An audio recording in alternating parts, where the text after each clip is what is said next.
Hello, my dear students. Today I am going to discuss a poem of class 11. The name of the poem is Meeting at Night, and the poem is written by Robert Browning. Okay, so this is the poem that I am going to discuss now. Okay, সুতরাং আমি বলতে চাইছি যে তোমরা যখন কবিতাটা খুব ভালো করে শুনবে তার আগে একটু প্রিপারেশন নিয়ে নিবে। ভিডিওটা পজ করে তোমরা এখন ওই হেডফোন যদি থাকে খুব ভালো হয় এবং সামনে এই টেক্সটটা রাখবে, ঠিক আছে? সো আজকে আমরা কবিতাটা পড়ব, তার নাম হচ্ছে কি মিটিং অ্যাট নাইট। সবাই আশা করি টেক্সট নিয়ে এসেছো, টেক্সটটা সামনে রাখবে, না হলে কবিতাটা বুঝতে পারবে না। ওকে, টেক্সটটা ভালো করে পড়তে হবে। Okay, meeting at night written by Robert Browning. Okay, Robert Browning was a Victorian poet. Okay, Victorian poet. The man was born, the poet Robert Browning was born in the year 1812 and died in the year 1889. Okay, so this was his lifespan. Okay, কবিতাটি ডিটেলসে আলোচনা করার আগে আমরা কবি সম্বন্ধে এবং কবিতাটা কী নিয়ে লেখা মোটামুটি একটু জেনে নিব, এবং কবিতাটির যে বিভিন্ন ফর্ম, কোন ফর্মে লেখা হয়েছে, কোন রূপে লেখা হয়েছে, কবিতার বিভিন্ন ফর্ম হয় আমরা জানি বা জানি না, ঠিক আছে? যেমন ধরো বড় কবিতা, ছোট কবিতা, lyric poem, epic poem, sonnet. Okay, বিভিন্ন ধরনের কবিতা লেখা হয়, তো এটা কোন ধরনের কবিতা সেটা আমরা বলার চেষ্টা করব, বুঝবো। ওকে, তাহলে আমরা এখন যেটা আলোচনা করব অ্যাবাউট দ্য পোয়েট। ওকে, কবি কে, কোথাকার কবি, কী ছিল না ছিল, এগুলো আমরা একটু জেনে নেব, ঠিক আছে? তারপর আমরা কবিতার সম্বন্ধে জানবো। ওকে, তাহলে দেখো, এই রবার্ট ব্রাউনিং যে লোকটা কী ছিল, একজন ইংরেজি কবি ছিল। কোন টাইমের কবি ছিল? সে ছিল ভিক্টোরিয়ান যুগের কবি। ওকে, ইংরেজি সাহিত্যকে বিভিন্ন যুগে ভাগ করা হয়, আমার দরকার নাই এতটা এখন শেখার, ঠিক আছে? কিন্তু এটা একটু জানার দরকার আছে কি, যে ভিক্টোরিয়ান এজের কবি হচ্ছে কে? এই রবার্ট ব্রাউনিং। ভিক্টোরিয়ান এজ শুরু হয়েছিল কবে? 1837 সালে, এবং শেষ হয়েছিল কবে? 1901 সালে। ওকে, এই টাইমটাকে বলা হয় ভিক্টোরিয়ান এজ। ওকে ওকে, ইংলিশ লিটারেচারের, কারণ এই টাইমে কুইন ভিক্টোরিয়া ইংল্যান্ডে রাজত্ব করেছিল, ঠিক আছে? এর জন্যই এই যুগটাকে ওই কুইনের নামে হয়ে গেছে ভিক্টোরিয়ান যুগ।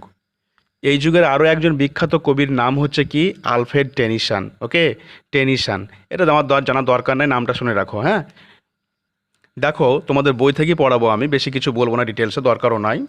দেখো, was an English poet and play right from the 90th century. Okay, 90th century মানে কি 1801 সাল থেকে 1900 সাল পর্যন্ত, এই বছরটাকে বলা হয় কি 90th সেঞ্চুরি। হ্যাঁ, ঊনবিংশ শতাব্দী।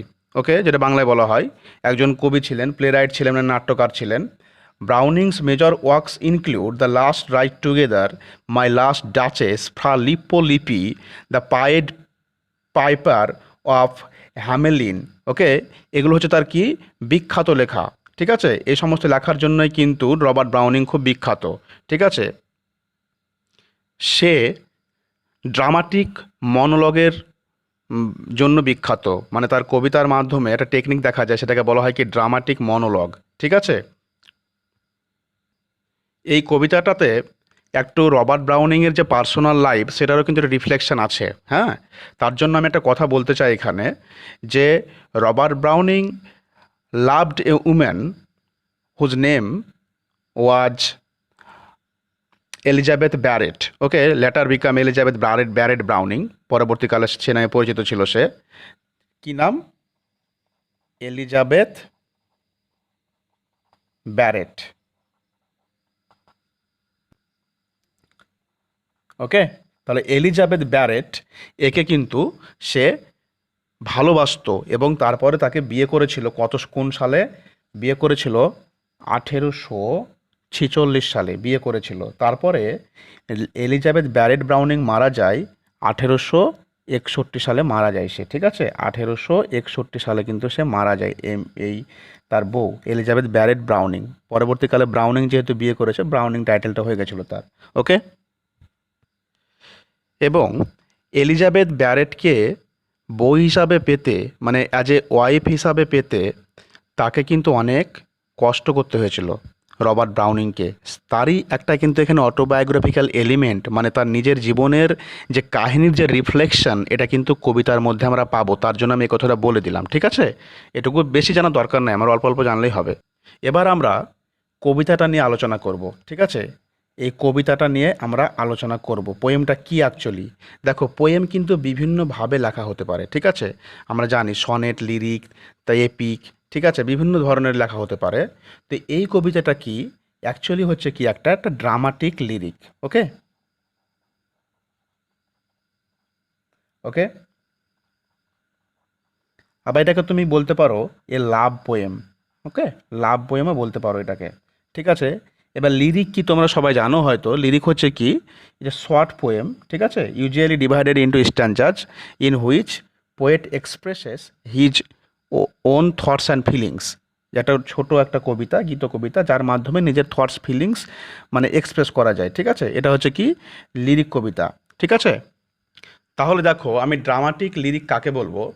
সেটা হচ্ছে কি একটা কবিতা যেখানে একটা চরিত্র কি করে, মানে রিভিলস করে তার বক্তৃতার মাধ্যমে তার নিজের চরিত্রটাকে এবং অবস্থাটাকে, ঠিক আছে, তার নিজে কি বলতে যাচ্ছে সেই জিনিসটাকে রিভিল করে, প্রকাশ করে একটা সিঙ্গেল ক্যারেক্টার, ঠিক আছে? এবং এটা সাধারণত একজনকে উদ্দেশ্য করে বলা হয়, ঠিক আছে? এটা হচ্ছে কি ড্রামাটিক লিরিক। ওকে,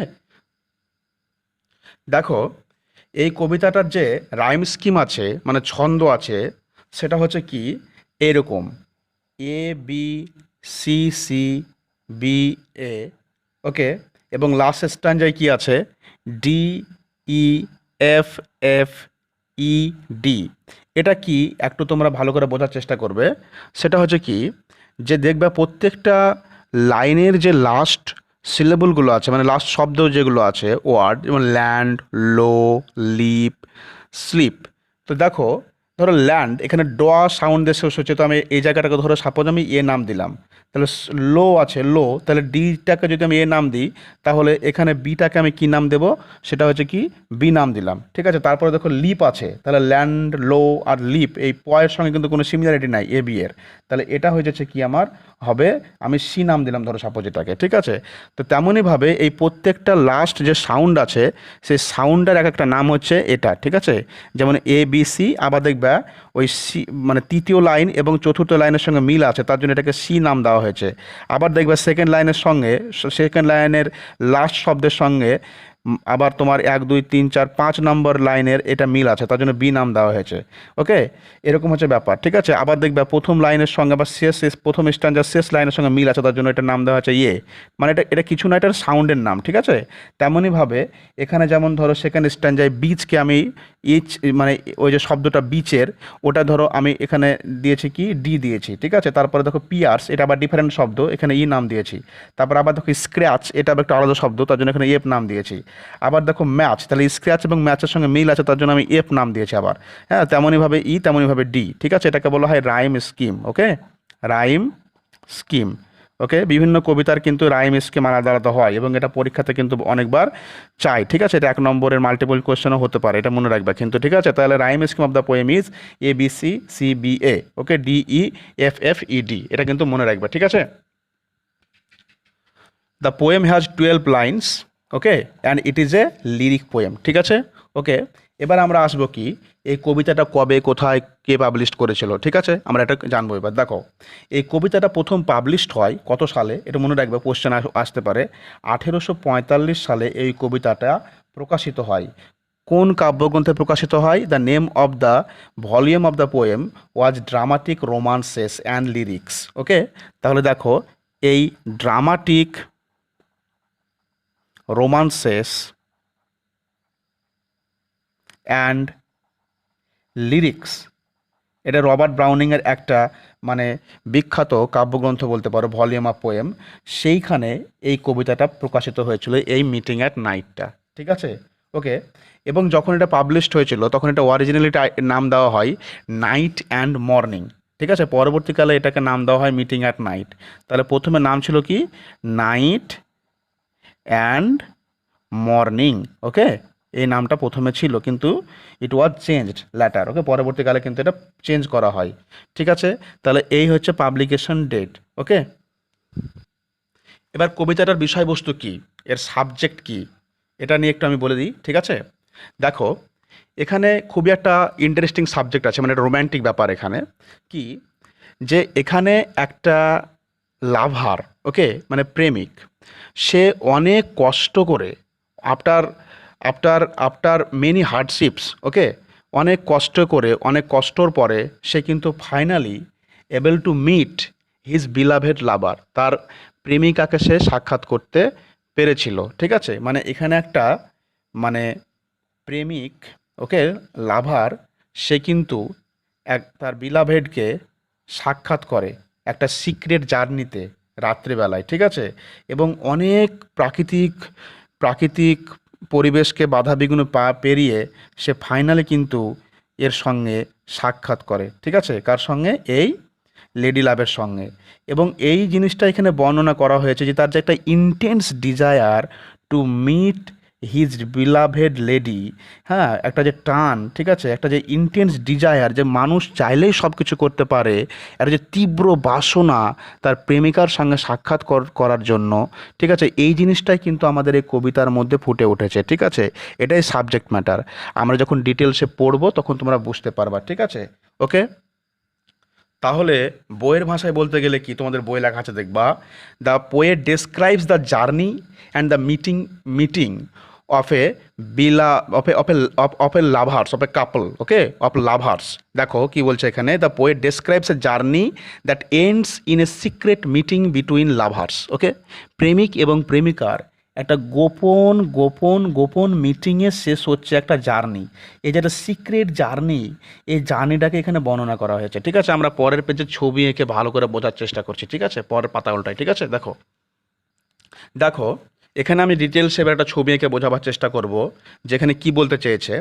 দেখো প্রথমেই বুঝতে হবে কবিতাটা কি বলতে চাইছে। দেখো, the grey sea and the long black land and the yellow half moon large and low, and the startled little waves that leap in fiery ringlets from their sleep, as I gain the cove with pushing pro and quench its speed in slushy sand, then a mile of warm sea-scented beach, 3 fields to cross till a farm appears, a tap at the pane, the quick sharp scratch and blue sprout of a lighted match, and a voice less loud through its joys and fears than the two hearts beating each to each. Okay, so this is the poem.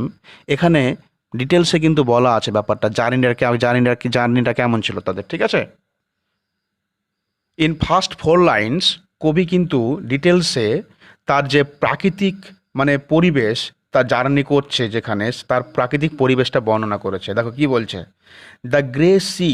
ওকে, তাহলে সমুদ্রের কালারটা কেমন, grey. ধরো যদি এটা সমুদ্র হয়, suppose ধরো এখানে খাতার মধ্যে আমি সমুদ্রকে আঁকছি, হ্যাঁ, অসম্ভব ব্যাপার। ঠিক আছে, দেখো খাতার মধ্যে আমি সমুদ্র আঁকছি, এটা ধরো সমুদ্র সাপোজ ধরো, তাহলে দ্য কালার অফ দ্য সমুদ্র, এটা নীল ভাববে না, এটা নীল কালিতে নীল ভাববে না, কি দ্য কালার অফ দ্য সমুদ্র, কালার অফ দ্য সি কেমন, গ্রে। গ্রে মানে হচ্ছে ধূসর কালার, সবাই জানো। তাহলে এই সমুদ্রের কালারটা কি কালার, গ্রে মানে ধূসর। ঠিক আছে, অ্যাসেন মানে ছাইয়ের মতো কালার। ঠিক আছে, এটা একটা কি সমুদ্র, আর কি আছে, and the long black land, এই যে ল্যান্ড আছে বিশাল বড় একটা কালো ব্ল্যাক ল্যান্ড। ঠিক আছে, ভালো করে বুঝো, তাহলে এই ল্যান্ডটার কালার কি, ব্ল্যাক। ওকে, ভালো করে বুঝবে, হ্যাঁ, মানে এটা সমুদ্রের ধার বোঝাতে চাইছি।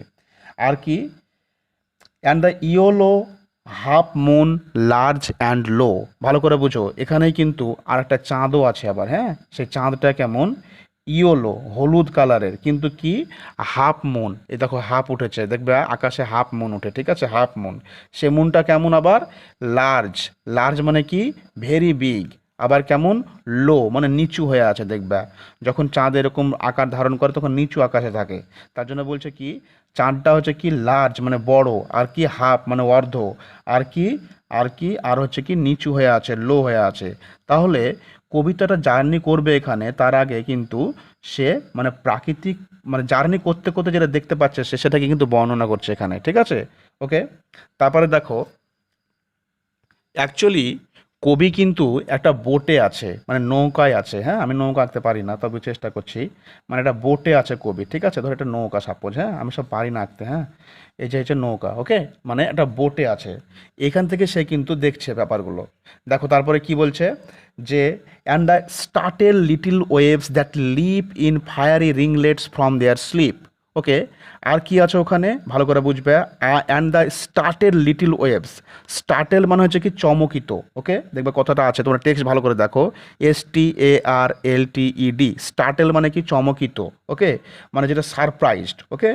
লিটিল ওয়েভস ছোট ছোট ঢেউগুলি, এই যে ঢেউ আছে ছোট ছোট ঢেউগুলি কি হচ্ছে, ওয়েভস দ্যাট লিপ, লিপ মানে হচ্ছে জাম্প মারা, মানে যেগুলো জাম্প মারছে এভাবে ছোট ছোট ঢেউগুলো জাম্প মারছে, লিপ মানে জাম্প করা, হ্যাঁ কোথা কোথা থেকে জাম্প মারছে, in fiery ringlets from their sleep, কিভাবে জাম্প মারছে, ইন ফায়ারি রিংলেটস মানে ফায়ারি মানে হচ্ছে কি লাল কালারের, ঠিক আছে, এবং রিংলেটস মানে হচ্ছে কি স্মল কাল, মানে ছোট ছোট এরকম কুণ্ডলাকৃত হয়ে যেন মনে হচ্ছে মানে ঢেউগুলো ছোট ছোট ঢেউগুলো এরকম জাম্প মারছে যেন দেখে মনে হচ্ছে কি রিংলেটস, রিংলেটস মানে হচ্ছে কি স্মল কালস, মানে হচ্ছে তোমার ছোট ছোট কুঞ্চন বা স্মল কালস মানে এরকম কুণ্ডলাকৃত পাকিয়ে এটা জাম্প মারছে ঢেউগুলো, ঠিক আছে। এটা হচ্ছে তার একটা পরিবেশ, মানে এই নৌকার ধাক্কার লাগে বলো বা বাতাসে বলো যাই হোক না কেন, মানে এরকম ছোট ছোট ঢেউগুলো কিন্তু কুণ্ডলাকৃত হচ্ছে, তার জন্য বলছে কি অ্যান্ড দ্য লিটিল ওয়েভস যেন মনে হচ্ছে ছোট ছোট ঢেউগুলো জাম্প মারছে ইন ফায়ারি রিংলেটস মানে লাল কালারের কুণ্ডলাকৃত হয়ে, কেন লাল কালার, কারণ হয়তো চাঁদের আলো রিফ্লেকশন হচ্ছে যে ঢেউয়ের কালারটা লাল হয়ে গেছে, ঠিক আছে। ফায়ারি মানে এখানে অফ রেড কালার মানে লাল লাল কালারের, ফ্রম দেয়ার স্লিপ মানে ঢেউটা শুকিয়েছিল এবং নৌকা চলছে বা বাতাস বইছে, ধরো নৌকা চলছে, এটা নৌকা চলছে তার জন্য এরকম রিংলেটস তৈরি হচ্ছে, ঠিক আছে। ফ্রম দেয়ার স্লিপ মানে মানে এতক্ষণ যেহেতু ঢেউটা শান্ত ছিল তার জন্যই যেন মনে হচ্ছে ঘুমিয়েছিল, ঠিক আছে। এই হচ্ছে প্রথম 4 লাইন। তারপর দেখো as I gain the cove with pushing prow and quench its speed in the slushy sand, ঠিক আছে, দেন এ মাইল, আচ্ছা স্যান্ড পর্যন্ত আমি পড়ি ভালো করে বুঝো। অ্যাজ আই গেন মানে আমি যখন পৌঁছেছিলাম, ঠিক আছে, যখন পৌঁছেছিলাম তখন এইসব রিংলেটস ফিংলেটসগুলো হচ্ছিল।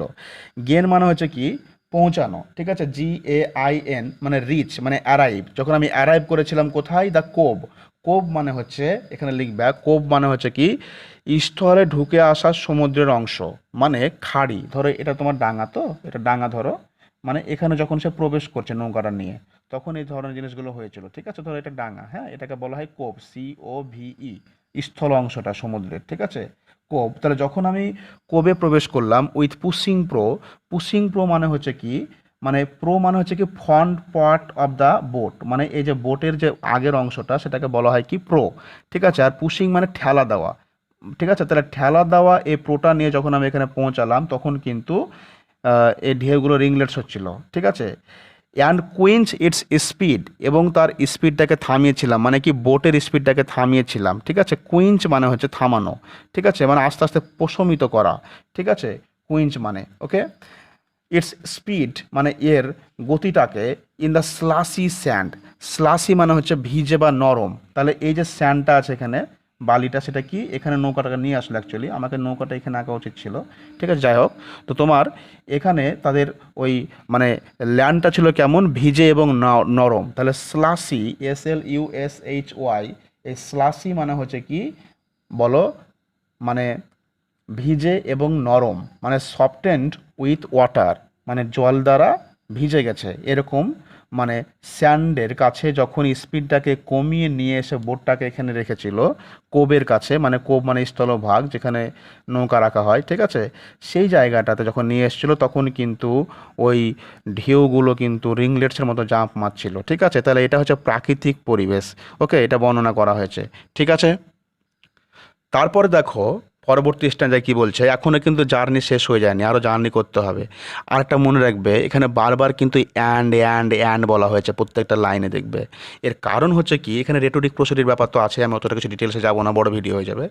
কারণটা হচ্ছে কি, যে মানে তার এটার শেষ হয়ে গেল, তারপরে আরও একটা আছে, এটা শেষ হয়ে গেল, তারপরে আরও একটা আছে, এটা শেষ হয়ে গেল, তারপরে আরও একটা আছে, হ্যাঁ। মানে আরও কিছু আমাকে যাত্রা শুরু করতে হবে, বা আরও কিছু জিনিস আছে যেগুলোকে অতিক্রম করতে হবে তার বিলাভেডকে মিট করার জন্য, ঠিক আছে। দেখো, তাহলে এটা এটুকু কমপ্লিট হয়ে যাওয়ার পরে কি আছে, then a mile of warm sea scented beach, 3 fields to cross till a farm appears. ভালো করে বুঝো। তাহলে এখানে যাওয়ার পরে, এই কোবে যাওয়ার পরে, নৌকাটা থামিয়ে দেওয়ার পরে, তারপরে কি আছে, then a mile of warm sea scented beach, মানে এখানে দিকে যেহেতু আঁকা যাবে না, আমি এখানে চলে আসছি নিচে নেমে। তাহলে ধরো এটা কোব এখানে শেষ হলো, ঠিক আছে। তারপরে কি আছে বলো, then a mile of warm sea scented beach, তারপরে 1 মাইল, এরকম ধরো এটা 1 মাইল, ঠিক আছে। এই 1 মাইল, ওয়ার্ম মানে উষ্ণ, মানে প্লিজেন্ট টেম্পারেট, হ্যাঁ, মানে নাতিশীতোষ্ণ। ওয়ার্ম মানে হচ্ছে কি বলতো, মানে উষ্ণ, যেটা যেটা ধরো প্লিজেন্ট ওয়েদার, মানে মৃদুমন্দ ওয়েদার। তাহলে মৃদুমন্দ সি সেন্টেড বিচ ক্রস করতে হবে, ঠিক আছে। মানে সি সেন্টেড, এটা সমুদ্র, বিচ মানে সৈকত, সমুদ্র সৈকত, ঠিক আছে। তাহলে এখানে আসার পরে আমাকে ওই লাভারকে কিন্তু আরও 1 মাইল সমুদ্রে গন্ধওয়ালা উষ্ণ, ঠিক আছে, সমুদ্র গন্ধওয়ালা 1 মাইল কিন্তু বিচ ক্রস করতে হবে। তারপরে কি, তারপরে দেখো এখনও শেষ হয়ে যায়নি, 3 fields to cross till a farm appears. এরপরও তিনটে বড় বড়, একটা, দুটো, তিনটে বড় বড় কি করতে হবে, মাঠ ক্রস করতে হবে। এখানে ফিল্ডস মানে হচ্ছে কি বলতো, বড় বড় ক্ষেত্র বা মাঠ। তিনটে মাঠ কিন্তু প্রস্তর, হ্যাঁ, মানে ক্রস করতে হবে, ঠিক আছে, মানে অতিক্রম করতে হবে। তবে কি আসবে, টিলে ফার্ম অ্যাপিয়ার। তারপর এখানে একটা ফার্ম মানে খামার বাড়ি, মানে খামার বাড়ি কিন্তু আসবে। FARM, অ্যাপিয়ার্স মানে উপস্থিত হবে। ওকে, তাহলে প্রথমে সমুদ্র যাত্রা করলো, তারপরে কি 1 মাইল সি সেন্টেড বিচ অতিক্রম করলো, তারপরে এখানে যাওয়ার পরে আবার তিনটে বড় বড় মাঠ অতিক্রম করলো, তারপরে ফাইনালি গিয়ে এখানে কিন্তু একটা ফার্ম হাউস আছে। ওকে, টিলে ফার্ম অ্যাপিয়ার্স, একটা ফার্ম হাউস আছে এখানে, ঠিক আছে, একটা ফার্ম হাউস। এবার ফার্ম হাউসটাকে আমি এখানে নিয়ে চলে আসবো, কারণ আমার জায়গার অভাব, ঠিক আছে।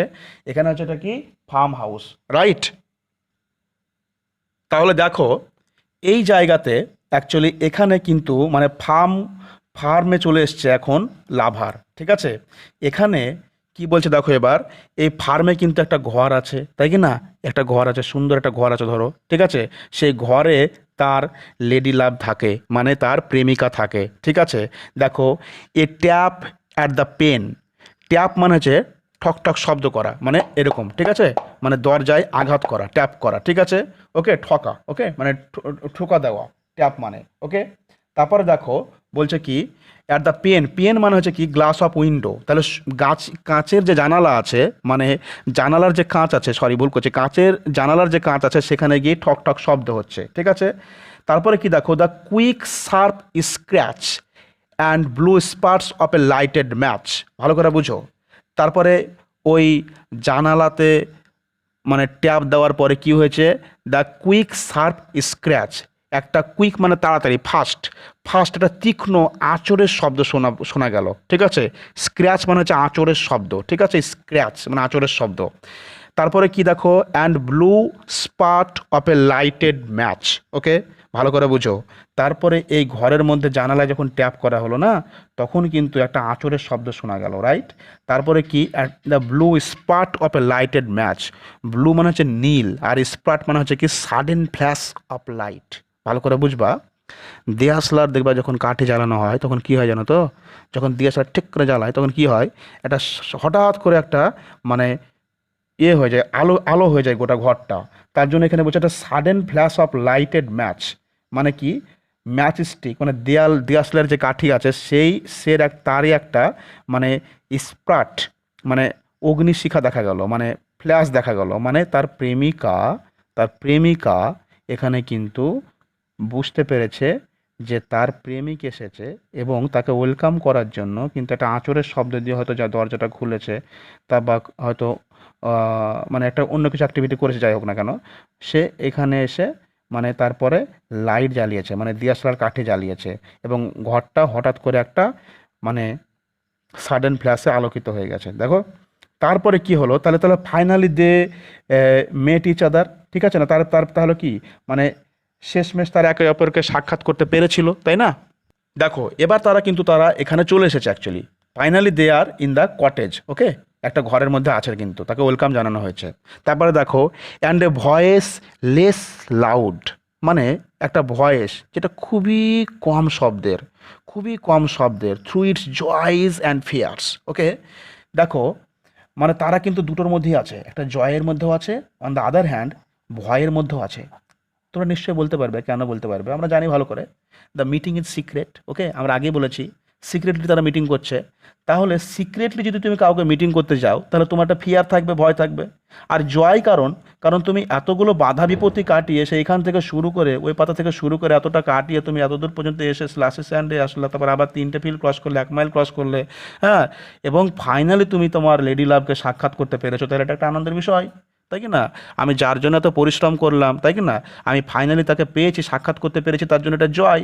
কিন্তু fear on the other hand, because যদি কেউ জেনে যায়, তাই কি না, কারণ the meeting is secret, they secretly met each other, তাই কি না, ইন এ কটেজ, তাহলে এর জন্যই কিন্তু ভয় করছে এবং আনন্দও আছে, ঠিক আছে। তাহলে কি দেখো and a voice less loud, তারপরে শোনা গেল কি একটা শব্দ যেটা খুবই কম শব্দ, than the two hearts beating each to each. ভালো করে বুঝো এখানে, এখন কিন্তু দুটো হৃদয় এক হয়ে গেছে, তাই কি না, একটা হৃদয় দুটো হৃদয়, এই দুটো হৃদয় কিন্তু এক হয়ে গেছে এখন, তাই না? তাহলে দেখো than the two hearts beating each to each, হৃদয় যখন বিট করে মানে স্পন্দিত হয়, ঠিক আছে, তখন কি হয়, শব্দ হয়। তাহলে হৃদয় স্পন্দিত হয়ে যাওয়ার যে শব্দ, সেই শব্দের থেকেও তাদের কথাগুলো কিন্তু কি ছিল, লেস লাউড ছিল, ঠিক আছে, ভালো করে বুঝো।